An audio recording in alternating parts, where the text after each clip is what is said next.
¿Cómo está regulado el tema del agente inmobiliario? ¿Cómo nace la regulación del agente inmobiliario? Es bien curioso, miren qué interesante. Hace aproximadamente unos 20 años, lo que ocurre es que dos partidos, el APRA y Perú Posible, plantean propuestas de ley para que se regule la actividad del agente inmobiliario. Y el sustento, miren qué interesante, fue el terremoto del 2007.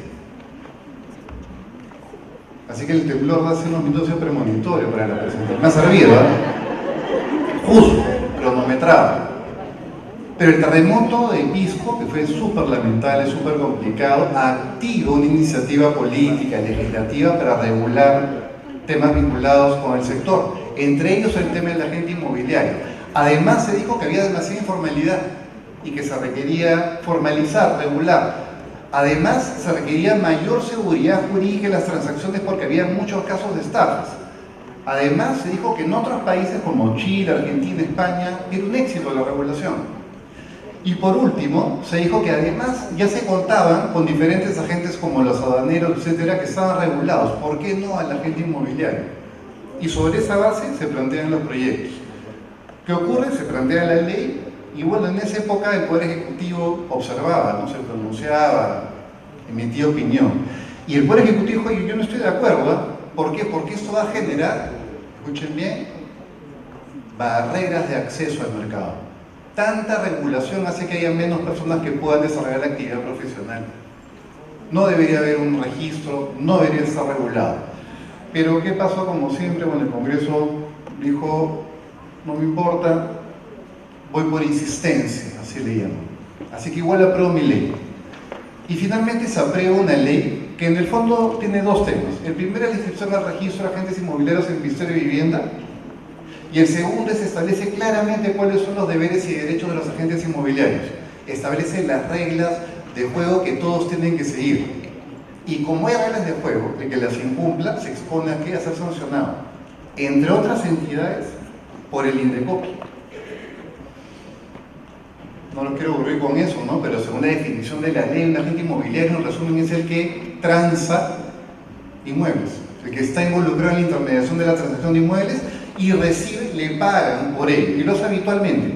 No es el que vende un inmueble, es el que constantemente está ofreciendo, vendiendo y transando inmuebles como intermediario. Pero para ser agente inmobiliario debe cumplir una formalidad, y ese está inscrito en el registro que tiene el Ministerio de Vivienda. Y para ser inscrito en el registro, lo que tienes que hacer son dos cosas. La primera, acreditar que sabes del tema, que has llevado los cursos de especialización. Y la segunda es presentar el formulario, etc. El que no esté en el registro no es agente inmobiliario. Y le vamos a contar un caso en el INDECOPI que se planteó justamente por esa característica. El que no esté en el registro no es agente inmobiliario. Es asesor inmobiliario, es alguien, ¿no? No es que no es nadie, es alguien. Pero no se puede llamar a sí mismo agente. ¿Cuáles son los derechos y los deberes? Les voy a dejar la presentación con Cecilia y con el equipo de IMO Perú para que no se aburran. Pero en líneas generales, los derechos que tienen ustedes es que se les reconozca como agentes inmobiliarios si están en el registro, que se les pague por su trabajo, ¿okay? Que se agrupen, como en el caso de IMO Perú. Pero los deberes son más.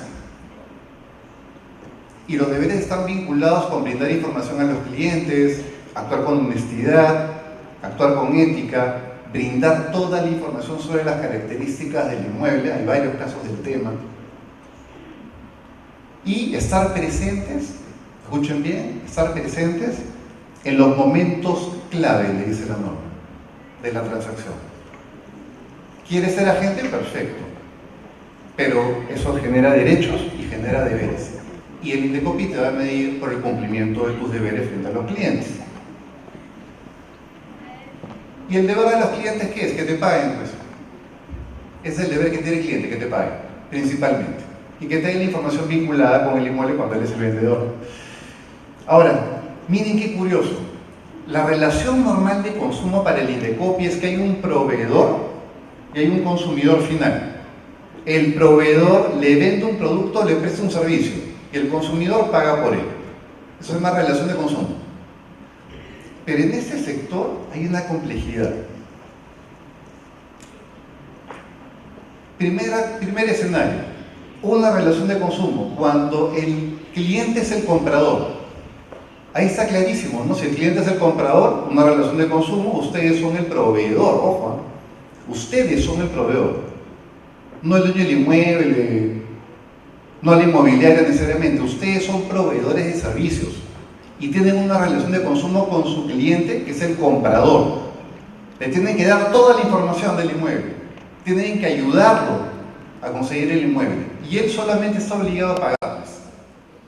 Pero cuando el cliente es el vendedor del inmueble, ahí se genera todo un debate que todavía no se cierra en el Indecopi, porque habrían dos relaciones de consumo. La primera, evidentemente, la de ustedes con su cliente, que es el vendedor del inmueble. Pero lo que se pregunta la gente en el Indecopi es, oigan, ¿y el que compre el inmueble también es cliente de ustedes y el agente inmobiliario? Y la primera razón es, no, a mí no me pagan nada. ¿No es cierto? No es mi cliente. Sí, pero tu trabajo influye en el producto o el bien que él finalmente recibe. Podría ser un consumidor exponencial. Y ahí entran a tallar los abogados, pues. Las teorías, las jurisprudencias, los entendimientos particulares de cada uno. Por eso es mejor partir de la premisa que los dos son tus clientes, ¿de acuerdo? Clarísimo el vendedor.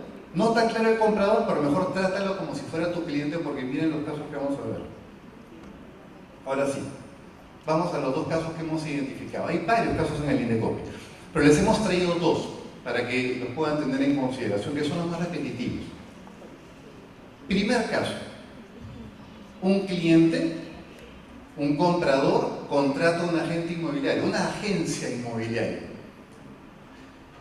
Compra el inmueble y cuando le entregan el inmueble, identifican que no tenía servicio de desagüe.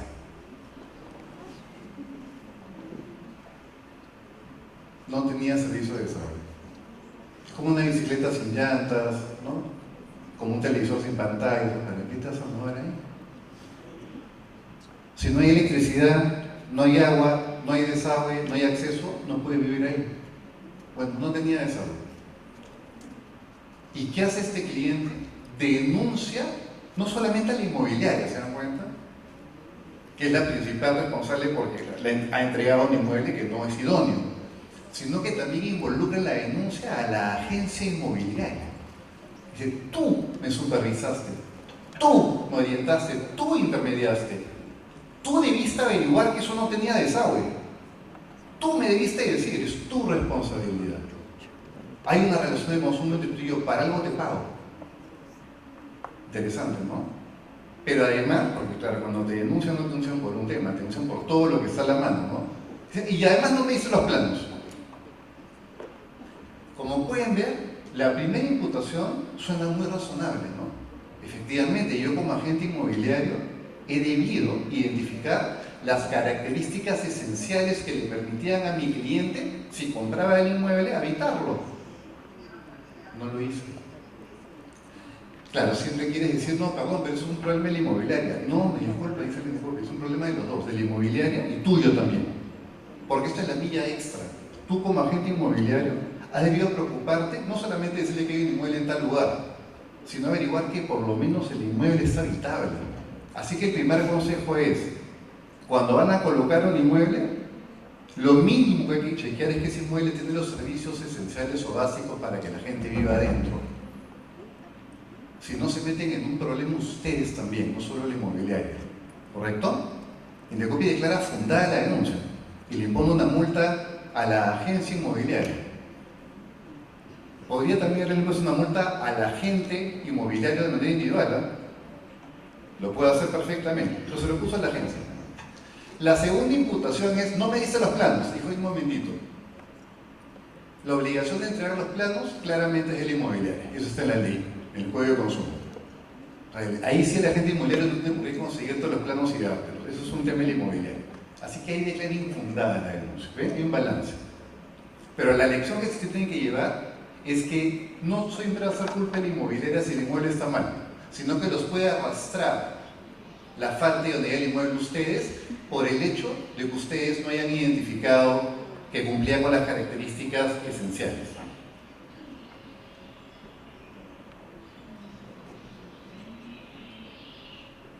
Esa es la elección del caso. Si quieres ver una foto, igual vamos a compartirlo a través de Igno Perú. ¿Y cuál es el segundo caso para cerrar la presentación formal? El segundo caso es un alcance de responsabilidad del agente inmobiliario y el asesor inmobiliario. Son dos personajes distintos en la película. ¿Ok? El agente inmobiliario, ¿se acuerdan quiénes eran? Por eso hicimos la introducción. Es el que está inscrito en el registro y por lo tanto tiene derechos, pero también cumple deberes. El asesor inmobiliario no es inscrito en el registro, pero puede participar en el mercado. Y de hecho participa en el mercado. ¿Ok? Pero ¿qué pasó? Que una agencia inmobiliaria es denunciada por un cliente que dice: a mí me asesora o me atiende una persona y yo pensé que ella era una agente inmobiliaria. ¿Por qué? Porque en su web decía eso. Pero luego me di cuenta que la señorita era asesora inmobiliaria. Así que quiero que lo sancionen por falta de unidad en el servicio de la orientación inmobiliaria. Me han mentido. Es decir, una denuncia por información falsa. Falta el deber de información por parte del proveedor. A mí me da la atención porque en el caso del Indecopi lo admite, lo tramita y denuncia a la agencia inmobiliaria. Y al final, ¿saben qué pasó? Se dieron cuenta que en la web no decía la agencia inmobiliaria de que todo su personal era agente inmobiliario. Lo que decía, está en la sutileza, por eso siempre es bueno verlo con el abogado, es que contamos con más de 100 agentes inmobiliarios. Ese era el claim. Ahí no está diciendo que todos somos agentes inmobiliarios, ¿sabes? Pero además en la web, la señorita que había participado en la operación salía identificada como asesora inmobiliaria. Así que la lección que uno se lleva es que hay que ser súper precavido al momento de informar cómo operas en el mercado. Quienes tengan agencias inmobiliarias, por favor, identifiquen claramente quién es asesor y quién es agente. Porque en este caso la agencia se salvó de una sanción porque fue precavida, ¿no? Fue cauta y lo publicó de esa manera. Y Indecopi en realidad ahí debió hacer una constatación antes de emitir trámite la denuncia, pero bueno, no lo hizo, no lo tramitó. Así que gastaron en abogados. La lección es la que les dije: tómenle fotos si quieren. Segunda lección básica en temas de Indecopi. Pero les quiero traer dos casos más que no están en la presentación y quería ver si todavía me daba el tiempo, ¿no? ¿Me da? Listo. He corrido con la presentación. Pero hay dos temas más que, por favor, ténganlos en el radar. La pregunta recurrente en todos los talleres y eventos que participamos en protección al consumidor es el tema del libro de reclamaciones. Todo el mundo pregunta lo mismo, y eso tiene 20 años. La pregunta que siempre nos hacen es: ¿yo tengo que contar con el libro de reclamaciones? La respuesta es evidente: sí. Toda persona natural o jurídica que desarrolla actividades económicas, que vende productos o que presta servicios en el mercado de manera habitual, es un proveedor. Y cuando lo haces para personas que son consumidores finales, entonces estás obligado a tener tu libro de reclamaciones. Primera conclusión. Segunda, ¿tiene que ser físico? No. Puede ser físico o puede ser virtual. ¿Ok? Ya tengo mi libro. Tercera, ¿puedo hacer cualquier libro? No. Tiene que ser el libro que está aprobado por el Indecopi. La hoja de reclamación está en la web del Indecopi, que viene un decreto supremo. No puede ser lo que a ti se te ocurre. Hemos visto libros de reclamaciones hechos por diseñadores gráficos. Súper lindos, ¿eh? De colores, todo, pero no tenían la información que exige la ley. El que dice la norma. Otra, no puedes pedir toda la información. Miren lo que ocurrió hace poco en el Indecopi, ¿eh? El consumidor no está obligado a ponerte todos los datos para que le tramite su reclamo. Algunas empresas decían: no, si no me das tu nombre, tu apellido, tu dirección, tu teléfono, no te tramito nada. Y el Indecopi fue un momentito: ¿y tú para qué necesitas toda la información? Te basta con el nombre de la persona y una dirección de contacto, o el teléfono, o el WhatsApp, o el correo electrónico, o el domicilio. ¿Por qué pides todo? ¿Por qué condiciones? Lo sancionó. Así que pidan solamente el nombre y el punto de contacto. ¿correcto? Y lo quinto y último, por favor, tienen un plazo legal para contestar los reclamos. Si se les pasan los 15 días, están muertos. Si el día 16 contestan el reclamo, ya los multan por un tema de no haber hecho las cosas a tiempo. ¿Okay? Y ojo, contestar un reclamo no significa darle la razón al cliente. ¿Eh? El cliente no siempre tiene la razón. El cliente no siempre tiene la razón. Pero el cliente siempre tiene el derecho a que le contestes y que le expliques razonablemente por qué sí procede su reclamo o sobre todo cuando no procede. Explícale. La mayoría de reclamos cuando ustedes los presentan, ¿qué les dicen? Luego de la revisión metódica, cuidadosa y detallada de toda su documentación e información, les transmitimos que no procede. ¿Así? ¿Y por qué? Ah, no, eso no es interno. Me deberías decir, ¿no? ¿Por qué no procede? Así que ese es un tema que por favor tenganlo siempre en el radar, sobre todo en el caso de ustedes, porque como son personas naturales que intervienen, a veces piensan que no necesitan. Sí necesitan. Y si no lo tienen, los van a sancionar. Y por último, con esto cierro, porque entiendo que estoy ya sobre el tiempo.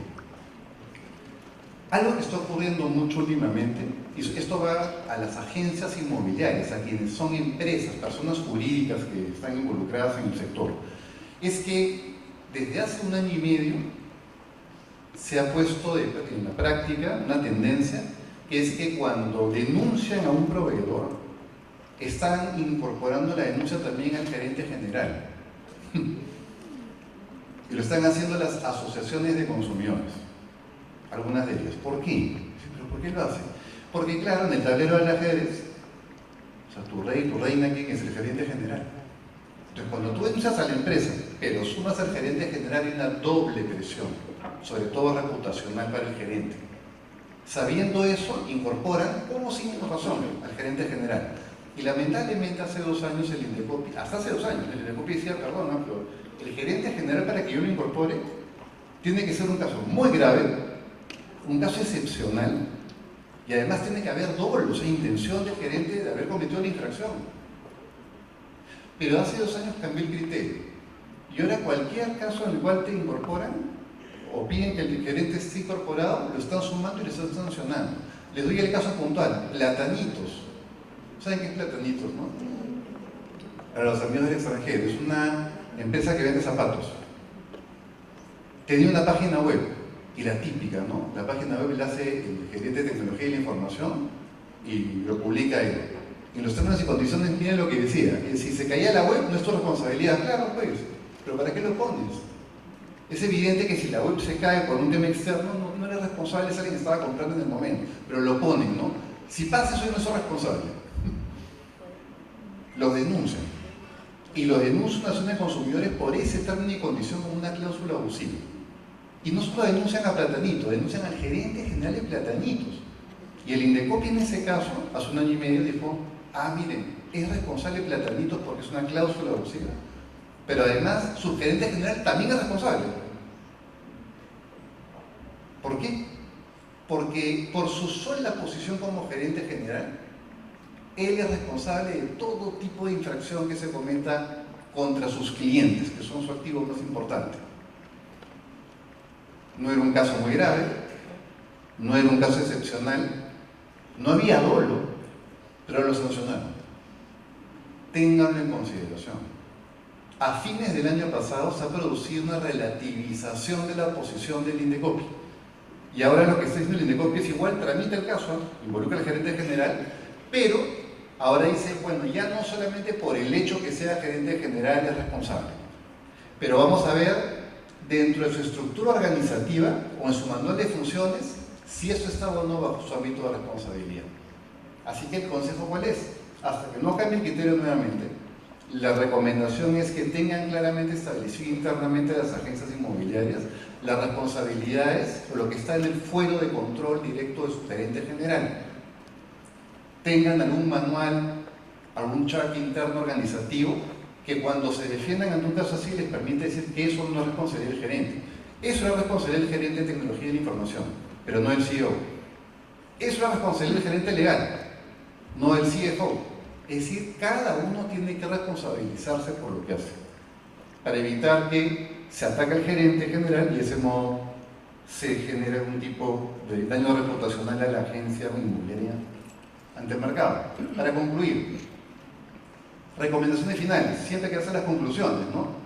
Si mi cliente es el comprador, evidentemente, si tu cliente es el comprador del inmueble, hay que informarle si actúa en calidad de agente o de asesor inmobiliario. Y lo tengo que tener bien sustentado, ¿no? Si actúa en calidad de agente, tengo que estar inscrito en el registro. ¿Ok? Segundo, hay que darle al cliente toda la información relevante, no solamente el precio de la casa o dónde queda. Recuerden que la elección es, sobre todo, si ese inmueble cuenta con las características básicas para poder vivir en él. Si no, ustedes van a meter en el problema junto con el inmobiliario. Además, hay que compartirle al cliente esas características siempre, ¿no? Y si el cliente es el vendedor, hay que informarle también si actuó como asesor o como agente, pero sobre todo, y esto es una obligación de la ley, hay que estar presente en los momentos claves, ¿sabes?, de la operación inmobiliaria, en especial en dos momentos: en la firma del contrato y en la entrega del inmueble. Muchas gracias.